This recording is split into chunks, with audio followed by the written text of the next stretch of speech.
Everyone, in this video I am going to discuss about Warshall's algorithm uh, by applying transitive closure mechanism. Transitive means as we have learned about transitive rule in mathematics, that is, if A tends to B comma B tends to C, then A tends to C. That is called as transitive rule.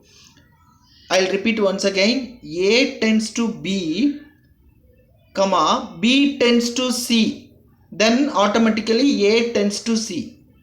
Or we can say A implies B, B implies C means A implies C. This mechanism is called as transitive rule. This rule is called as transitive rule. Now I am going to apply the same transitive rule in a graph to identify the shortest route. So this mechanism is come under dynamic programming in fourth module. So this is a graph I have taken. There are three vertices, 1, 2, 3. Now there is a direct edge exists between 1 as well as 2 and 2 as well as 3. Just now I told you that transitive rule says that A tends to B, B tends to C means automatically A tends to C. So when you look it into this graph, there is an edge between 1 to 2 and 2 to 3.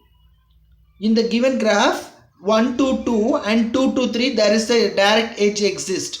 So automatically we can say that there is an edge exist between 1 to 3. Because A stands for all the vertices 1, 2, 3. R means relationship. That is a relation. This is a relation 1, 2 and 2, 3. There is a direct edge exist. So as per the transitive rule, 1, 2, 2, 3 means we can say 1, 3. So this is an algorithm to find out the transitive closure using Warshall's method. So here first I will take the adjacency matrix for the given graph. Adjacency matrix means in the previous one, in a row wise we have to write 1, 2, 3, column wise we have to write 1, 2, 3.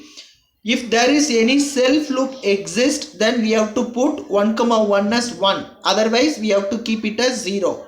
In this given graph there is no self loop exist. So in a diagonal 1, 1, 2, 2, 3, 3, we can put it as 0 because there is no self exist.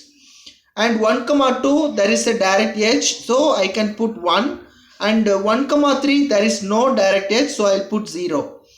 2, 1, no direct edge because there is no edge leaving from the vertex 2 to 1. So 2, 1 will be 0, 2, 2 will be 0, 2, 3 only one edge, so I'll put 1. From 3 there is no outgoing edge, so 3, 1, 3, 2, 3, 3 will be 0. So according to that we will write down the matrix. So next we will first, when I have to take the first matrix, that is I can also assume this matrix as R. So R of R power 0. Initial matrix will be considered as R power 0. Then the first matrix, what I have to do, R1, how I can find out R1 is, I have to take the first row and first column. First row as well as first column of R0 matrix. R0 matrix has been obtained from the adjacency matrix. So from the adjacency matrix I have to find out R1. R1 is equivalent to, I have to find out the joining location of first row 1 with first column 1.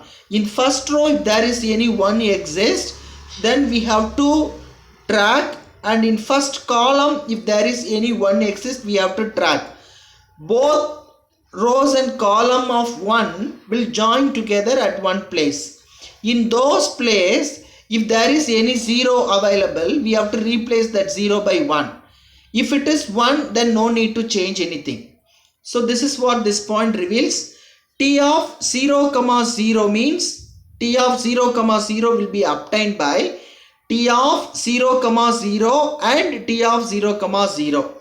Next we can apply the transitive rule. Before that I had written the formula T of I comma j equal to T of I comma j will be T of I comma k and T of k comma j. That is the transitive rule. Next when I take it into the T of 0 comma 1, T of 0 comma 1 will be obtained by T of 0 comma 0 and T of 0 comma 1. By applying this mechanism, we can find out the value of T of 0 comma 1. Then T of 0 comma 2 will be obtained. T of 0 comma 2 or T of 0 comma 0 and T of 0 comma 2. Then we will obtain T of 0 comma 2. T of 0 comma 3 is equal to T of 0 comma 3 will be T of 0 comma 1, 0 comma 0 and T of 0 comma 3. By applying the transitive rule, I can obtain the value. Likewise, everything will be repeated.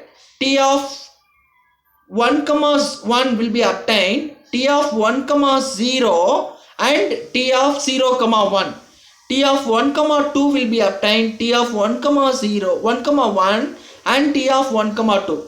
Always we have to apply the transitive formula to get the value of the adjacency matrices. At last we have to get T of 3 comma 3 will be obtained, T of 3 comma 0 and T of 0 comma 3. 0 comma 3 will be obtained, T of 0 comma 2 and T of 2 comma 3. T of 1 comma 3 will be obtained, T of 1 comma 2 and T of 2 comma 3. So T of 3 comma 3, as we have discussed, T of 3 comma 2 and T of 2 comma 3. So likewise we have to find out the values of all the 3 by 3 matrices. Then based on this transitive mechanism, we can fill up the new adjacency matrix. Then the final transitive closure will be 0 1 1 1 0 0 1 1 0 0 0 1. Then last row will be 0. So this mechanism is called as transitive closure. Then the time complexity, when I discuss about the time complexity, there will be order of n square because n by n matrix. So n by n matrix means we have to find out the transitive rule. We have to apply the transitive rule for all the rows as well as all the columns. So it will be n by n. So totally n square. Then this is the, when k equal to 0, the order of matrix will, the order of n square will be the time complexity. When k equal to 1, then again the same thing, because we are copy the value of that adjacency matrix, then we are doing the same. K equal to 2 means that order of n square need to be multiplied by n. So totally order of n cube will be the time complexity. So this is all about transitive closure of Warshall's method. Thank you.